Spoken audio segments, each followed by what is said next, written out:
नमस्कार प्रेक्षकांनो, तुमचं सर्वांचं मनपूर्वक स्वागत आहे. ठरलं तर मगचा आजचा रिव्ह्यू ऐकत आहात, म्हणजेच 3 जानेवारीचा रिव्ह्यू. चला तर मग सुरुवात करूया आजच्या भागाला. आजचा भाग छान असणार आहे बरं का प्रेक्षकांनो. आपण ज्या व्यक्तीची आतुरतेने वाट बघत होतो, आज ती व्यक्ती येणार आहे, म्हणजे आपली पूर्ण आजी येणार आहे.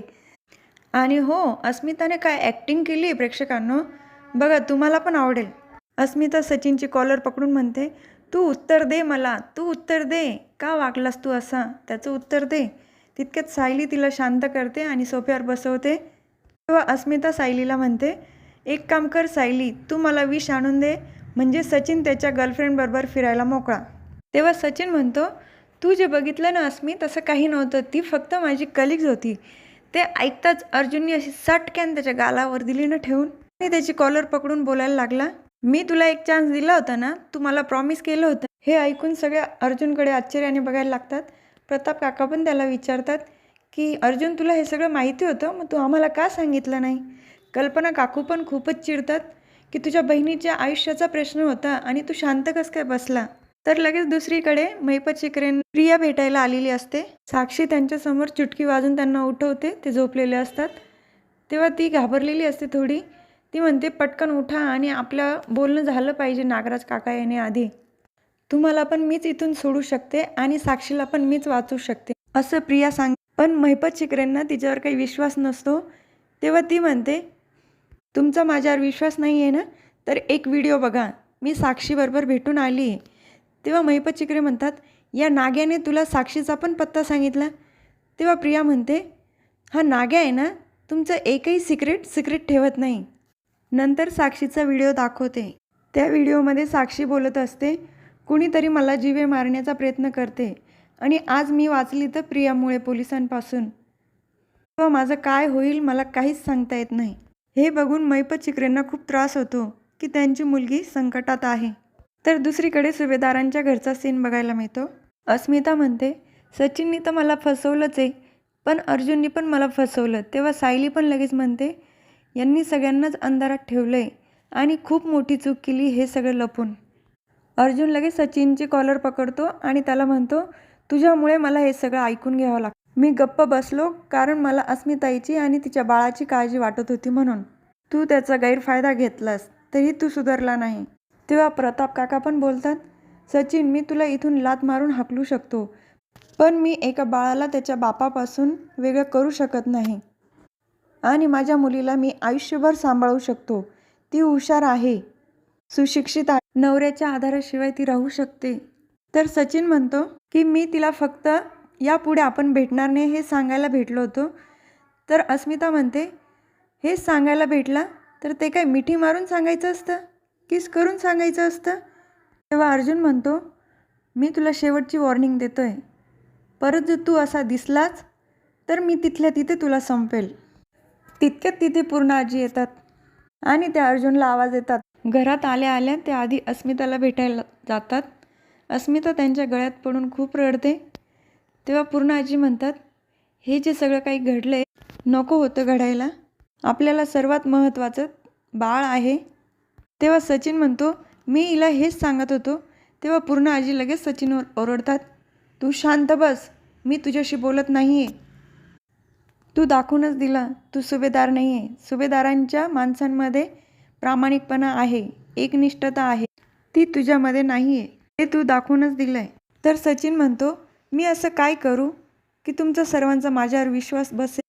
माझं फक्त अस्मीवर प्रेम आहे, दुसरं कोणावर पण नाही, आणि यापुढे मी असं चुकून पण करणार नाही आणि मी सुधारलो आहे, तुम्हाला सांगतो आहे ना, माझ्यावर विश्वास ठेवा तुम्ही.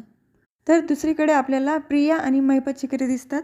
प्रिया म्हणते, मी तुमच्या दोघांसाठी इतकं करते तर तुम्ही माझं छोटं काम करू शकत नाही. तेव्हा महिपत शिकरेंना लगेच लक्षात येतं की हिचं नेमकं काम काय आहे. तेव्हा ते मला माहिती आहे चुचुंद्री, उद्या जर नागराजने तोंड खोललं तुझ्याबद्दल त्या रविराजकडे, तर मी बोंबलून अख्ख्या जगाला सांगायचं की तूच तन्वी आहे. हे ऐकून प्रिया लगेच हसायला लागते. मानलं अण्णा सर, कसले हुशार आहात हो तुम्ही. उगाच नाही, तुम्ही महिपत शिकरे आहात. ॲक्टिंग भारी करते हां प्रिया. मी तुमच्या साक्षीला सुखरूप ठेवेल आणि तुम्ही मला सुखरूप ठेवायचं, ठेवाल ना? तेव्हा ते विचारात पडतात आणि मनातच बोलतात, या चुचुंदरीसमोर मी असं अडकलो आहे ना, आता हिच्यासमोर पण मला वाकावं लागेल.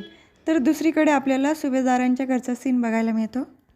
सचिन लगेच गुडघ्यावर बसतो आणि अस्मिताला म्हणतो, मला माफ कर अस्मिता, आपल्या बाळासाठी, आपल्या संसारासाठी प्लीज मला माफ कर.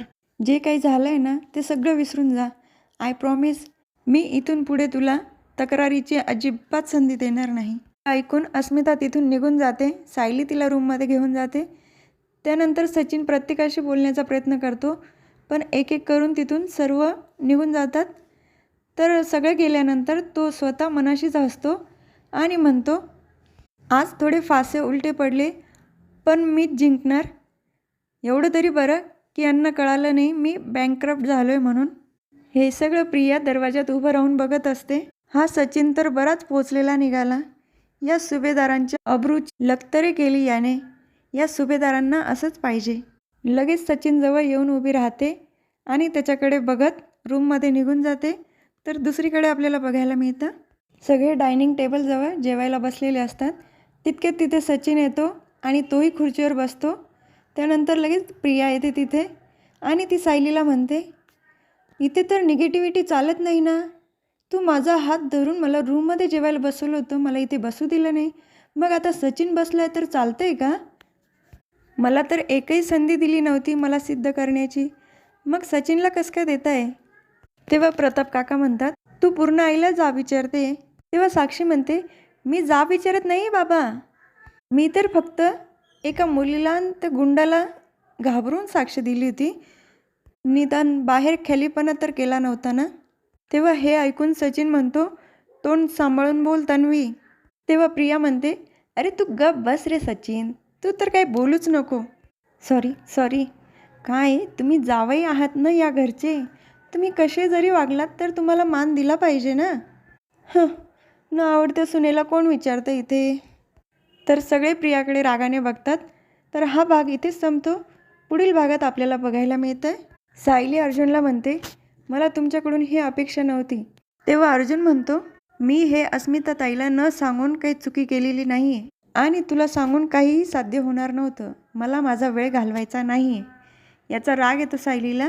नंतर अर्जुन पूर्ण आजीजवळ जातो.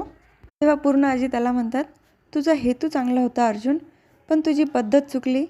तर दुसऱ्या दिवशी सकाळचं सीन दाखवलं आहे. नाश्ता करताना सगळे अर्जुनला इग्नोर करत असतात.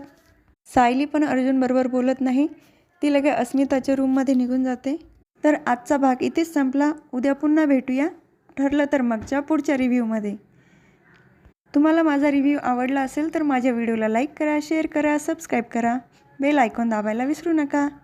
Tata, bye bye and take care.